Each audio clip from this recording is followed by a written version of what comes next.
Welcome back to New Rockstars. I'm Eric Voss, and we just got some major updates about Marvel Studios' big animated titles that are coming up. Eyes of Wakanda, Your Friendly Neighborhood Spider-Man, What If Season 3, Marvel Zombies, and some other exciting stuff. I am out this week for a personal matter, but I'm so grateful to everyone at New Rockstars for stepping up and covering all this news for me. So in this video, Gina Ippolito has you covered. Get in here, Gina. Thanks, Eric. We're gonna break down everything that was shown at this event, as well as exciting new announcements like Coleman Domingo voicing Norman Osborn. But before we get into all that, be sure to check out nerdriot.shop, where you can grab the latest and greatest in New Rockstars merch. And picking up some merch from nerdriot.shop is the best way to support the channel and all the work we do. The panel began with a quick sizzle reel showcasing the Marvel Animation slate as Marvel Animation executive Brad Winderbaum came out on stage to kick things off. He touted the legacy of animation that comes from Marvel Comics, dating all the way back to the 1960s. He even pointed out that the iconic character of Iron Man had an animated show before he had his own standalone comic book title. And now Marvel Animation has its own studio and is keeping that animated tradition alive.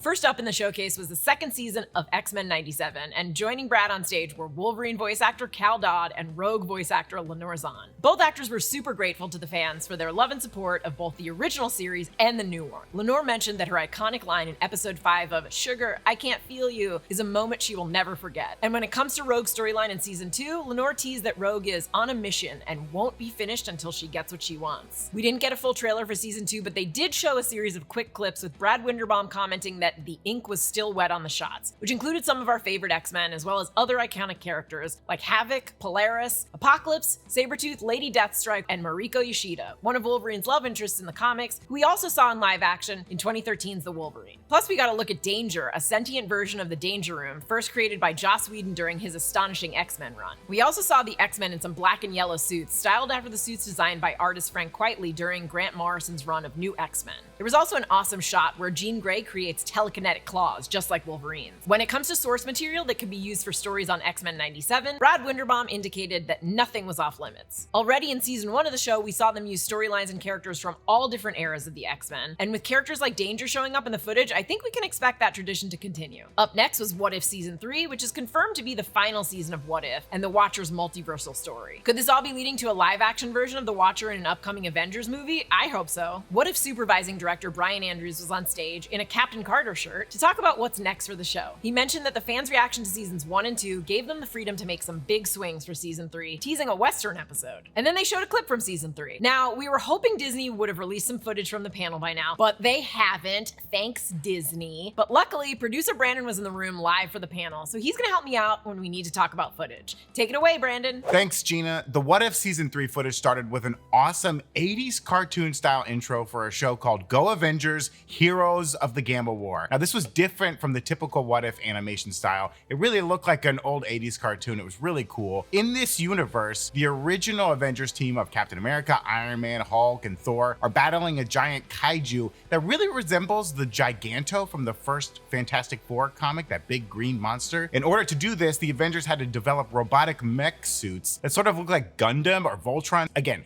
very 80s, very cool. It then cuts to the present day and returns to the typical What If animation style we're used to. But now we see that this tradition of mech-wearing Avengers has continued, and now we're in the modern day and we see heroes like Moon Knight, Monica Rambeau, Red Guardian and Melina, Shuri, and Sam Wilson Captain America are all in their own individual mech suits. And when Cap says Avengers assemble, the suits combine like the Power Rangers, like Voltron, making a giant fighting robot.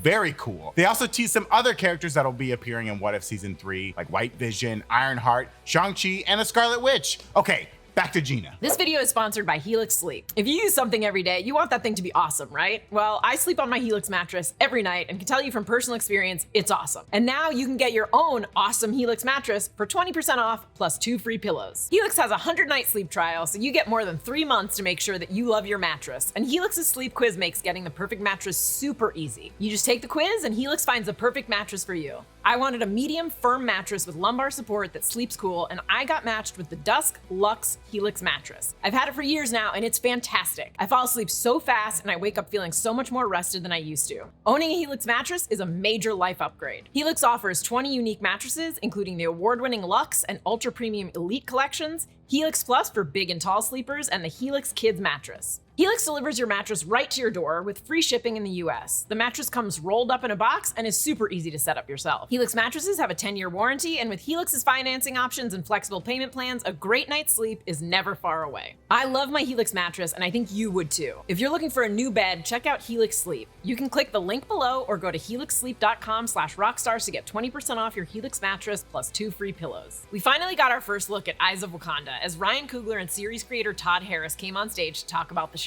Eyes of Wakanda will focus on different moments from Wakanda's history and how the war dogs played a part in keeping the power of vibranium a secret and the nation of Wakanda hidden. In the 4-part series, we will be introduced to new characters like a warrior named Noni, as well as characters familiar to the MCU already. They even tease the appearance of Iron Fist in an episode. The art style for this show is different from anything we've seen in Marvel animation before, with Todd and Ryan mentioning they drew inspiration from artists like Ernie Barnes, Charles Bibbs, and Dean Cornwell. Todd said the idea for the show came from conversations he had with Kevin Feige during the making of Infinity War. They haven't even publicly released concept art for this yet, so I'm not going to go into too much detail, but the clip they showed did feature the new character Noni. Producer Brandon saw it and can talk about it now. Okay, so we see Noni snaking through some ships in a harbor. This could have been set in the 17th or 18th century. I'm talking old school boats here. The ships have these sails featuring a golden lion. Noni fights warriors from different cultures. For example, someone who appears to be a Viking, and then someone whose fighting style had East Asian influences. She asks these fighters about their leader, saying, quote, "He is no god. Are you willing to die for an imposter?" So whoever this mysterious leader is, right, they've collected warriors from around the world. It seems like they're ready to go up against Wakanda, but Noni is here to stop them. Now we finally see this leader getting ready on their main ship. They have a glowing weapon, perhaps powered by vibranium. Maybe they've stolen some of the vibranium from Wakanda. We don't know yet. I can't wait to find out. This mysterious leader dons a golden lion mask. Who better to take on the Black Panther than a golden lion? I don't know. I'm ready to see this battle. I can't stress this enough. The style for the show is so different than anything we've seen from Marvel animation. It was beautiful. I love the textures. I love the look of it. Todd Harris, who directed the show, is a storyboard artist, and Ryan Coogler was pointing out how great his storyboards are, how many awesome action sequences we've already seen him do over the years. And so I can't wait to see what they do in Eyes of Wakanda. Okay,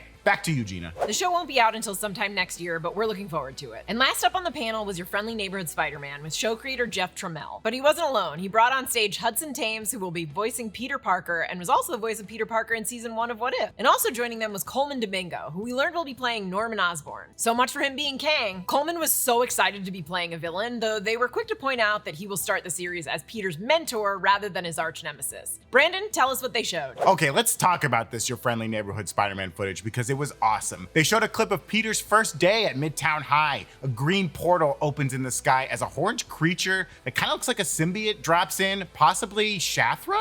I don't know. But the beast is quickly wrapped up in magical bands by Doctor Strange in very original 60s styles garb, complete with like the little mustache and the yellow gloves. Now, it's obvious here that Doctor Strange and Peter Parker don't know each other at all. Strange deals with the creature, and while this is going on, Peter saves a fellow student who turns out to be Nico Minoru, who fans might remember from the Marvel show Runaways. But before everything is wrapped up by Sorcerer Supreme, a spider drops through the green portal and lands on Peter's neck. Yep, this is his origin story. This is happening right now. First day of school. Awful time to turn into a Spider-Man. We then get a montage of Peter creating his own homebrew suit, complete with tubes going from his wrist, leading to a little tank on his back. That's where all the web fluid is stored. It looks cool, kind of like a hockey jersey with a Spider-Man symbol on it. All of this is set to a remix of the iconic original Spider-Man cartoon theme song. You know it. Spider-Man, Spider-Man, does whatever a spider can. In another clip they showed, Spider-Man is dealing with a couple of thugs wearing enhanced cybernetic tech, perhaps built by the Tinkerer? I don't know. Just when Spider-Man thinks he's outmatched, Norman Osborn radios in to give him some tips. This is crazy. Norman is literally Spider-Man's guy in a chair. They're getting along, they're being buddies. We know that won't last forever. It'll be really fun to see how Norman becomes the Green Goblin in the show and how devastating that's gonna be for Peter, who really looks up to the guy at this point. The art style of the show is very fun. It really invokes like a comic book. They had like the panels. I just love the way it looked. It looks like so much fun. Peter Parker has a ton of humor. It's the Spider-Man we know, the Spider-Man we love, and I can't wait to see what they do with it.